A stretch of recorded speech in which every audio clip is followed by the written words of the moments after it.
Utshono Mthwakazi Muhle silamukela njalo kwesinye isiqephu sethu sezindaba kumsakazo we-Citizens Movement Radio. Namhla kungoLwesithathu zili-16 kuMabasa ngomnyaka ka-2025. Indaba lizetshulelwa nguKhethiwe Chuma.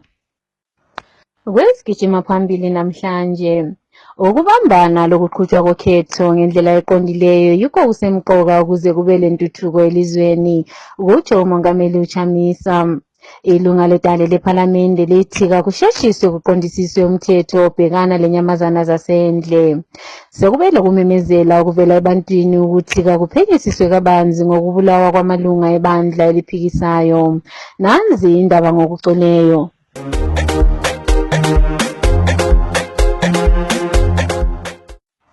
Umongameli wabantu Advocate Nelson Chamisa usethe ukuze ilizwe liqhubekele phambili njalo lithole impucuko engcono abantu kumele basebenze ngokumanyana.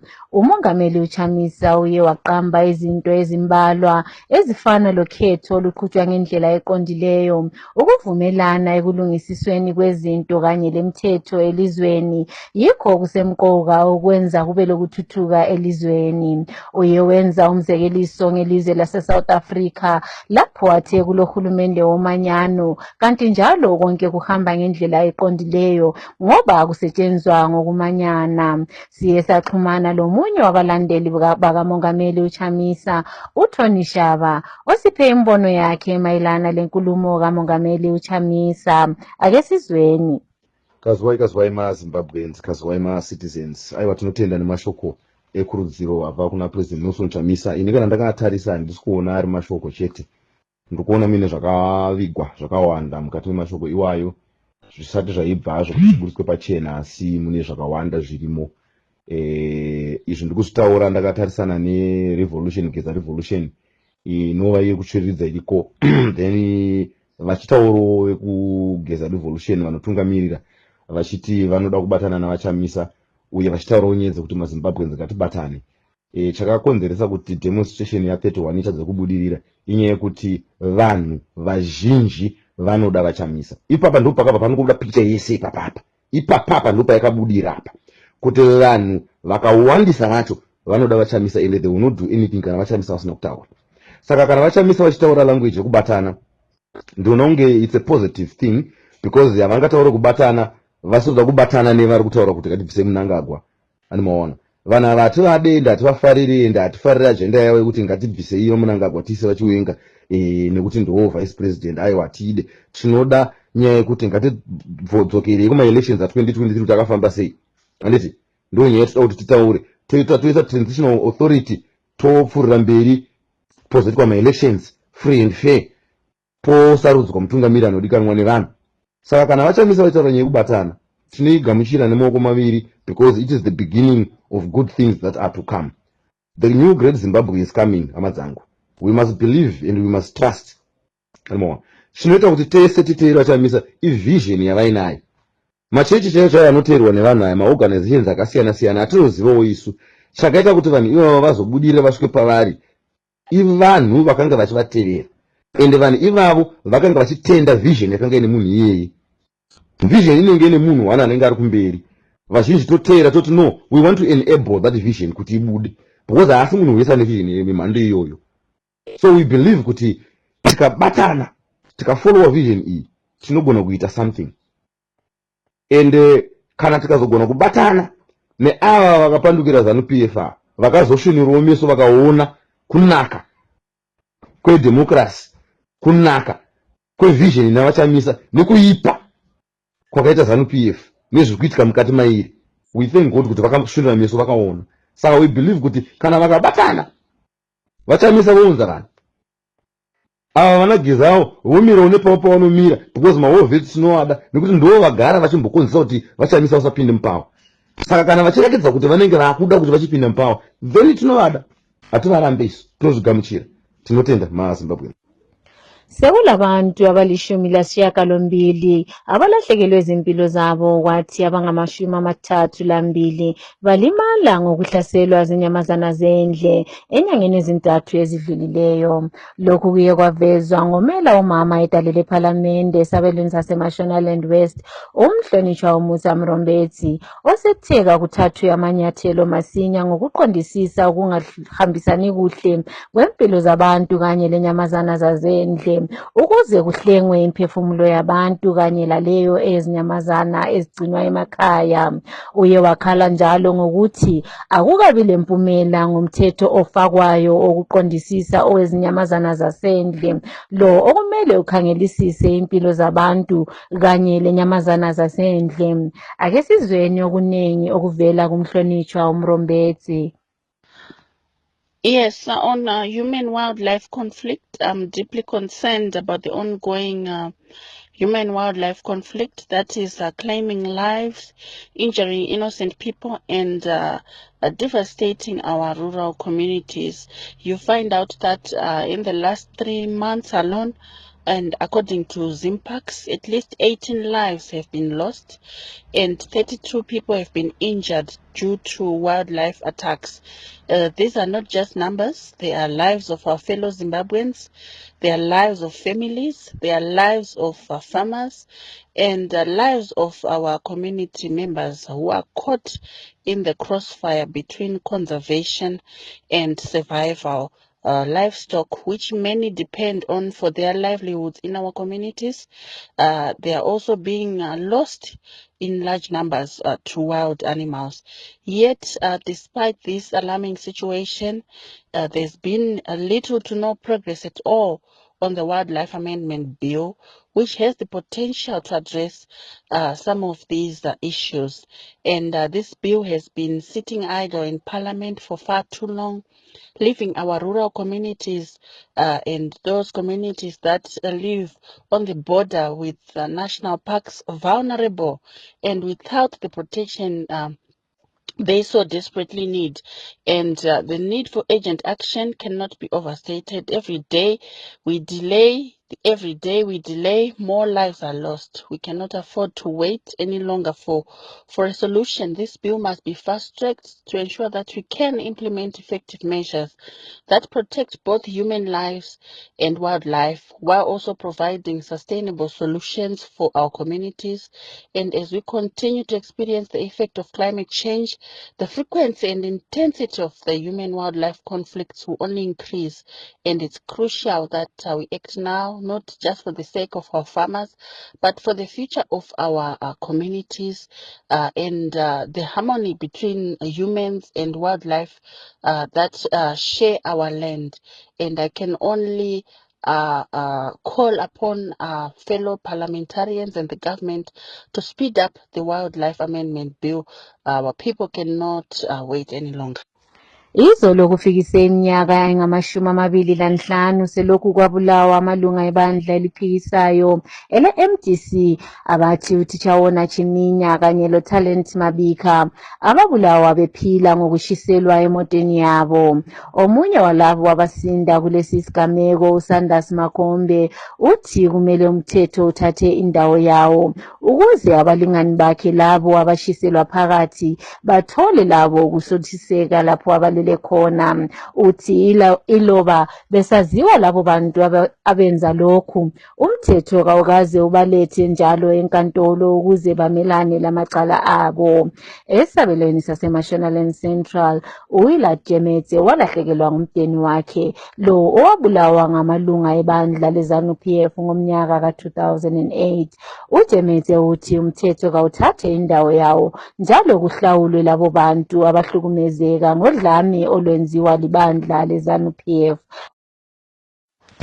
Isiphathamandla sebandla eliphikisayo umhlonishwa uPrince Dubeko Sibanda uthi selokhu uhulumende webandla leZANU-PF wathatha intambo ngo-1980 ufuqa indaba yenkohlakalo kuphela. Umhlonishwa uDubeko uthi udaba lweWillowgate lungolunye lwedaba lapho iziphathamandla zeZANU-PF bezikhangelela ukutshontsha kuphela ziphucula impilo zabo besehluleka ukunakekela izizalwane zaseZimbabwe. Uthi asikho isidingo isiqiniseko sokuba abantu baseZimbabwe abaphila ngokuhlupheka bayihlanganyela osukwini lokugubha usuku lokuzibusa kweleZimbabwe oluzakwenzelwa eGokwe. Ake sizweni umhlonishwa uDubeko Sibanda ekhuluma.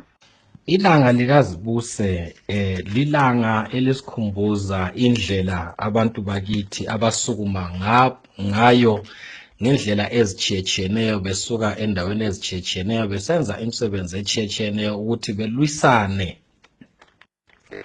belwisane lo mbuso owawukhona lapho abalutshwana babebusa abanengi, lapho ukutholakala kwama-resources kanye lamathuba kwakutholakala ngabalutshwana njalo kulokuncindezelwa ngabantu abalutshwana.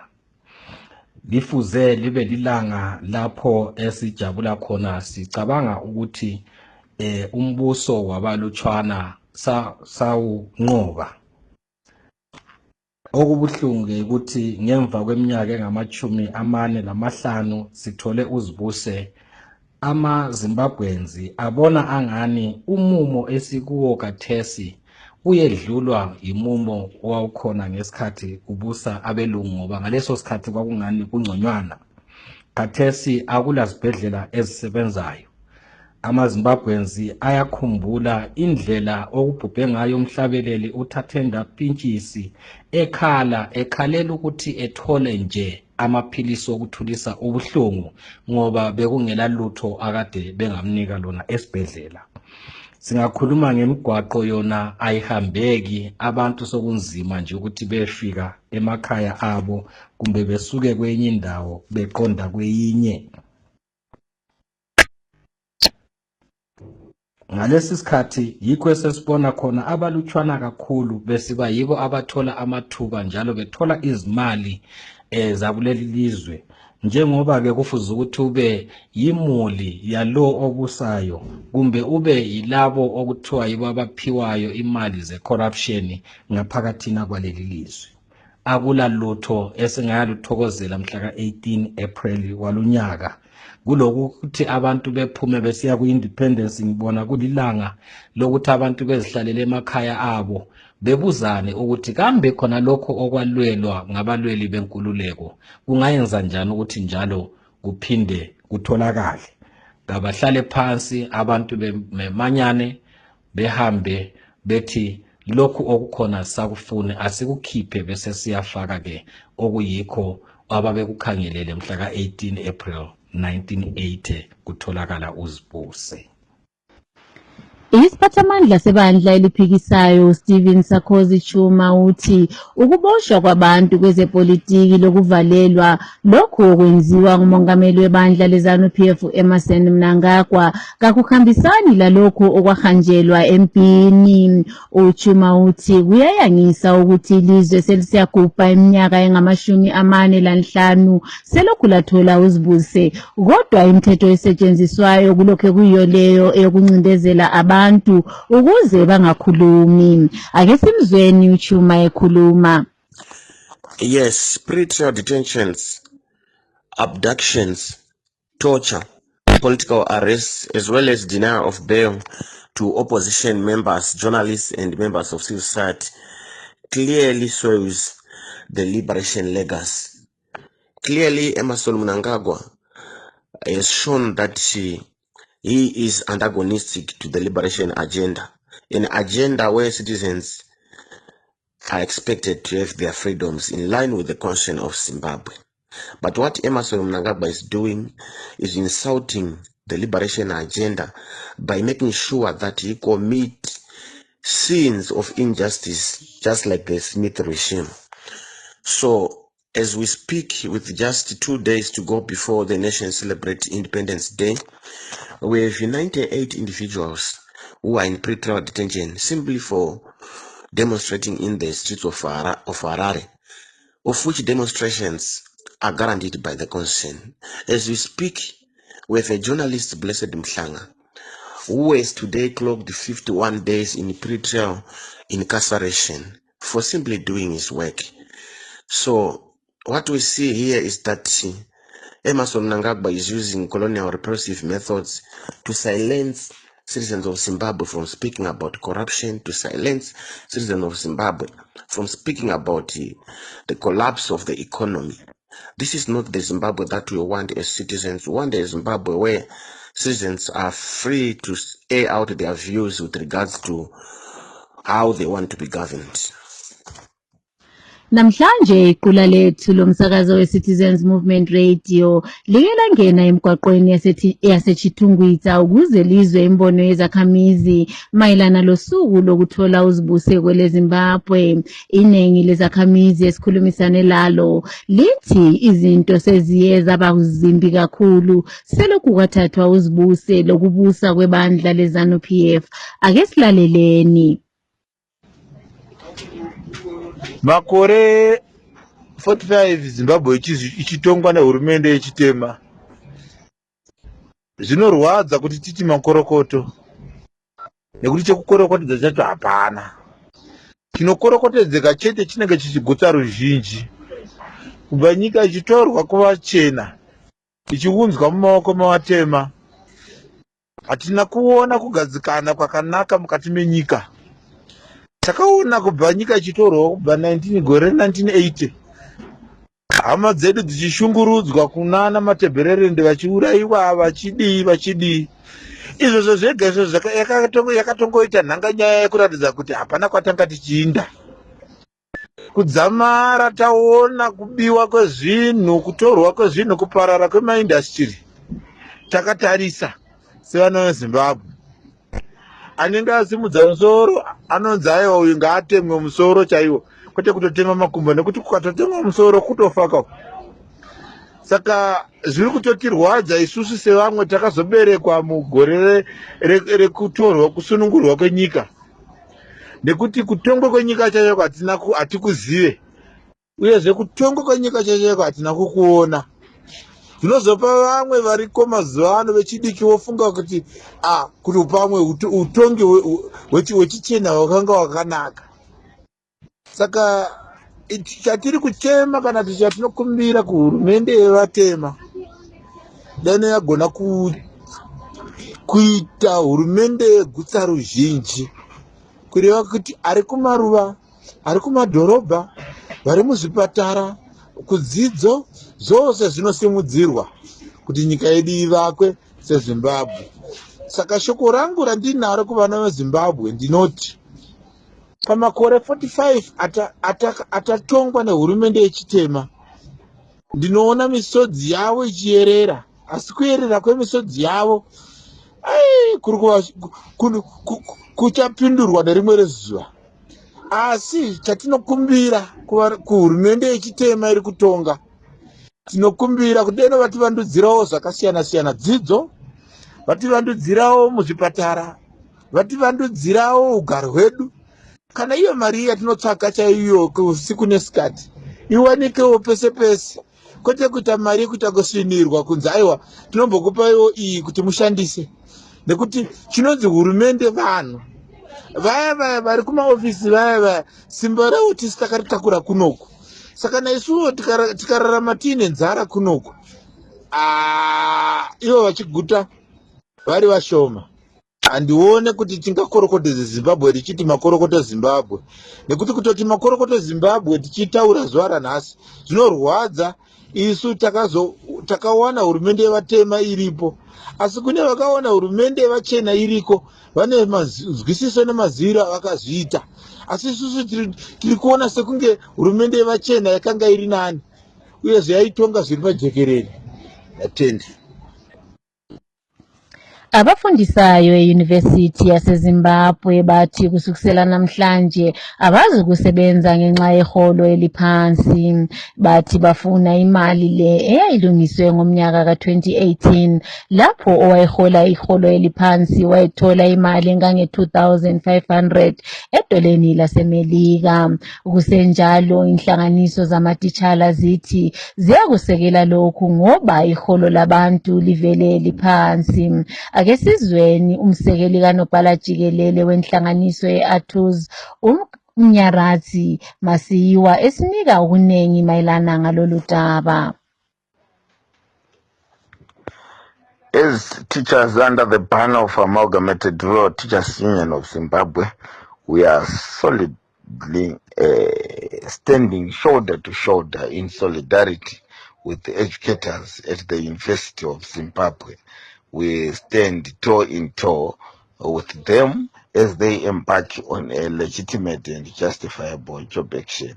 We are demanding that their salaries, which was slashed by the evil regime in 2018, should be restored. We demand that they should be paid a minimum of 2,500 USD, a salary which they were getting before that illegal slashing of salaries in 2018.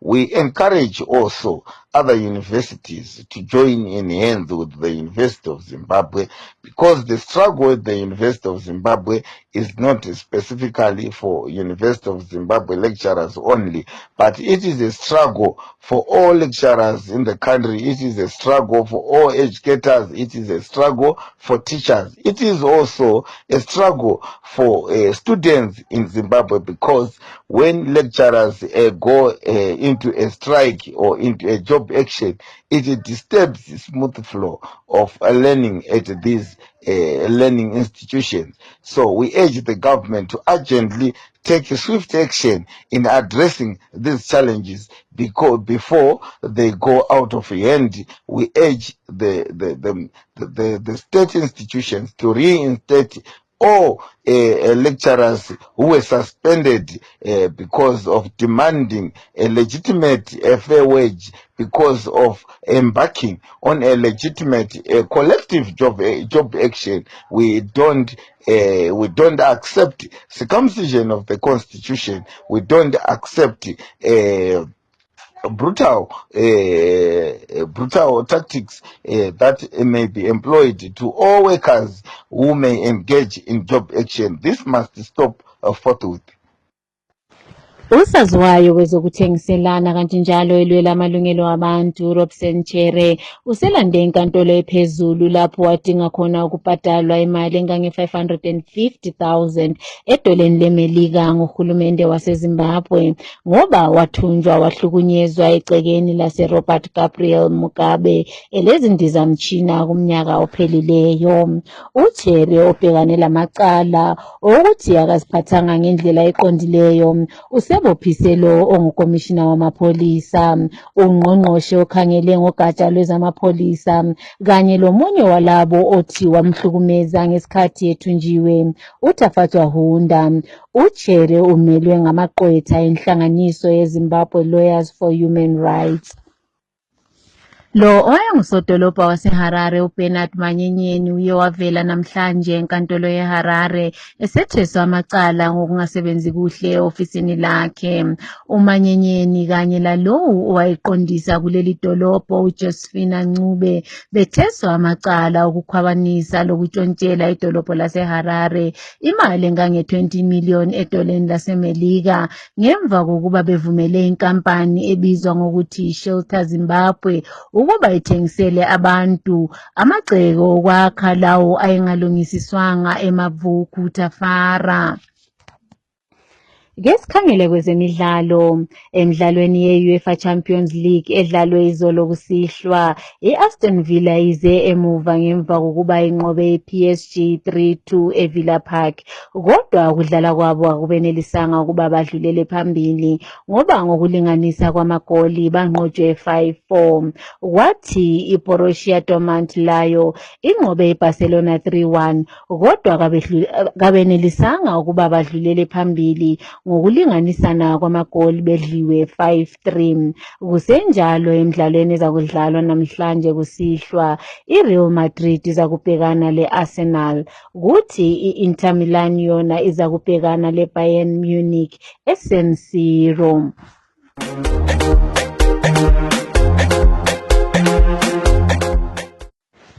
Ukuziphetha lezi ndaba kumsakazo weCitizens Movement Radio nanze bezihamba phambili. Ukumanyana kanye lokuqhutshwa kokhetho ngendlela eqondileyo yikho okusemqoka elizweni ukuze kube lentuthuko kusho uMongameli uChamisa. Ilunga ledale lePhalamende lithi kawusheshise umthetho ozakulungisiswa okhangele ngezenyamazana zendle. Umthetho okusamele udlale indima yawo kulabo ababulawayo abebandla eliphikisayo. Siziphetha lapha lezi indaba.